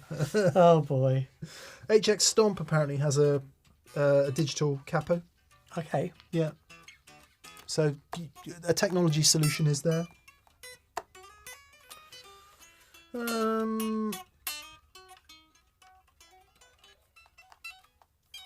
Right. Last super chat tonight will be from John Cardill. Hi, John. Thanks for that. He says, just a big thank you from me. You guys knock it out of the park every week and inspire others. Oh, mate. That's kind of you to say, John. It's very kind, John. It's John's first ever super chat. Thank you, buddy. That is, we do try and do that. We do try. Yeah. We do try. Yes. Sorry, I'm just checking there aren't We haven't messages missed any. that I haven't missed. Yeah. Apparently, Paul Gilbert uses half a mil, 0.5 mil, according to BV. I bet you he goes through them at like a half a mil. His picking is unbelievable. Yeah. Unbelievable. And it's, you know what? It's still unbelievable. Yeah, he yeah, did this thing the other day. He's just done a Dio album, hasn't he? I think. Incredible. Good. Okay. So in the chat then for the last bit. JJ Ripoff says, for future reference, how do I super chat?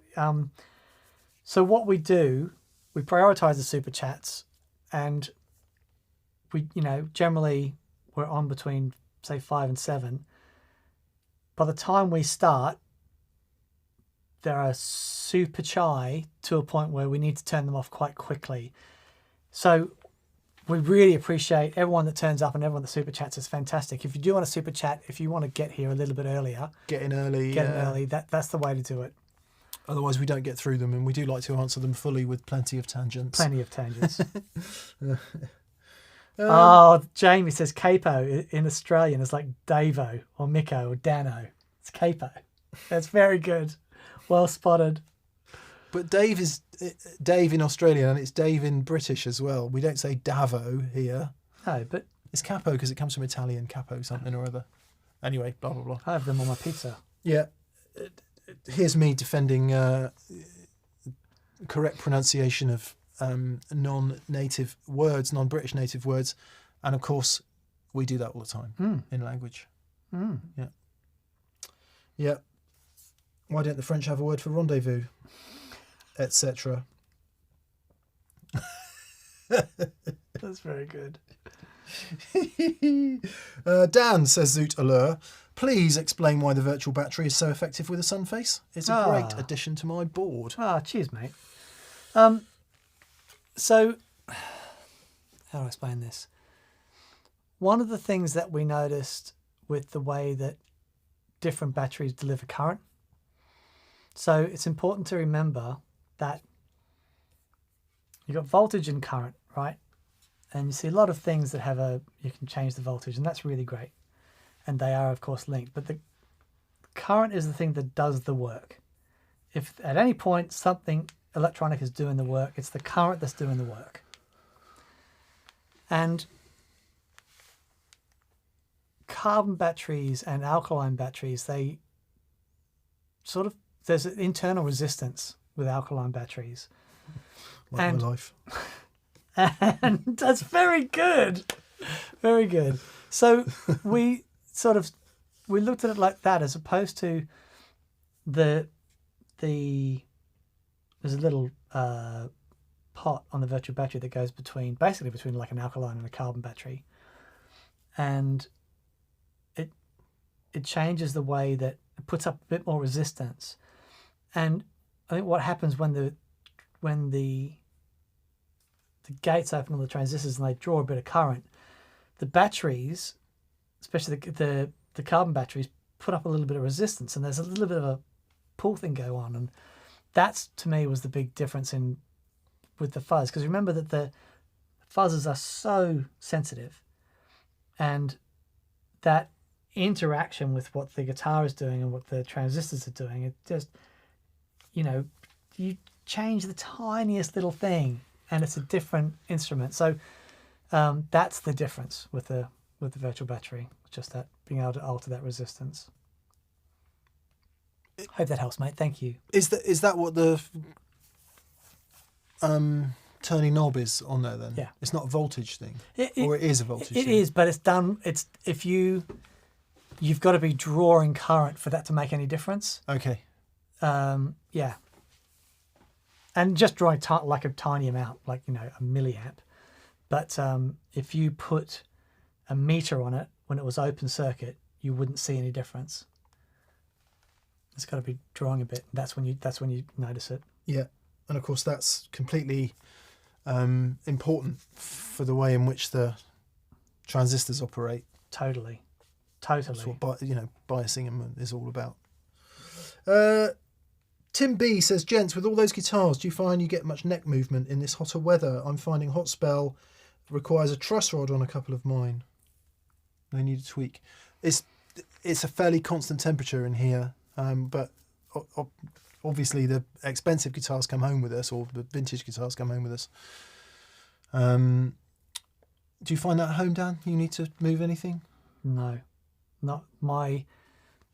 The 65 neck. The 65 is the guitar I take with me everywhere, and that neck wouldn't. I could put it in the oven and then put it in a snowstorm, and it's just Doesn't and move. then dance on it. It just wouldn't. It's just so rock solid. Mine aren't too bad actually. The 61 does move a little bit.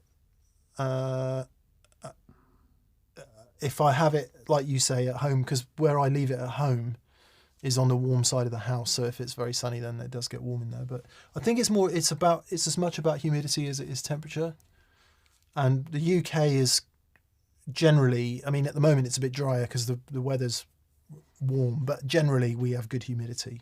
So they don't tend to dry out too much. Yeah. And we don't have exceptionally high humidity either. So it's always within a window, as it were.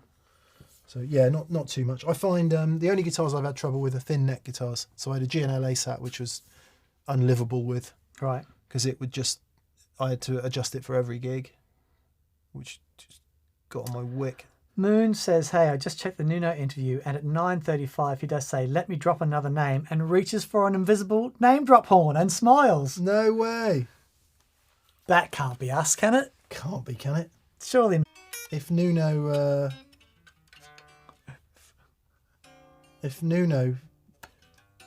Is referencing TPS. references TPS, that's it. We can all go home. Yeah. Right. Thank you for being here, everyone. BV, thank you so much for moderating and encouraging everyone to subscribe and buy merch and become patron and all of that. We greatly appreciate it. Thank you. Yes. It helps us stay above the waterline. Speaking of which, I did see a giant tanker yesterday, which was quite exciting. A giant, I don't mean a tanker, I mean a 400 metre long cargo ship. Amazing. Quite surprising manoeuvrability as well. There's a sort of Z-shaped channel as you go out at Southampton. Right. Whereas the oil tankers need tugs. And that can just go. It's like flipping like a skier. Have you ever spent much time, like any time on big boats?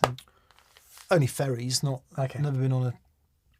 Because I did a gig for a couple of months on a cruise ship in Singapore, and they go. So some of the stuff we saw, like a massive American Aircraft carrier?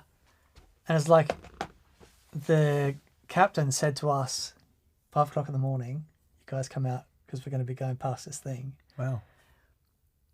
You see them in pictures and stuff until you actually see one in the flesh and see how flippin' massive these things are. Because it's a floating airport. Yeah. And I know science explains it right, but it's like a few 100,000 tons of steel. Yeah. And it floats. It floats. Yeah. Yeah. Displacement, see? That's what it's all about. Absolutely. That's what you need if you want to be the best. You got to out-eat the rest. Displacement's what you need. Oh boy. Brilliant. Okay, thanks for being with us. Noel Gallagher will happen this week. It's a cracking show. Noel talks about stuff we never ever thought he would talk about. And he plays the guitar and it sounds It's a cavalcade of whimsy. Sounds bonkers. All the bits we thought we were going to have to cut out for copyright, we haven't had to. So it's great. Happy days. Happy days. And a heartfelt thank you to the entire Noel Gallagher crew who have been helping us make it happen. So big love to those guys. Yeah. Dan's playing the jazz version of Wonderwall to play you out. Okay, we'll see you either Wednesday or Friday, not entirely sure yet, and failing that next Monday. Be well, y'all. Thanks for being here. Bye.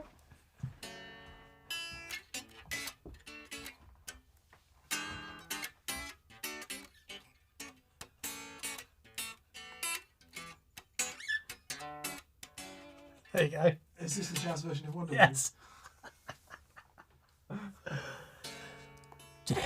Yesterday.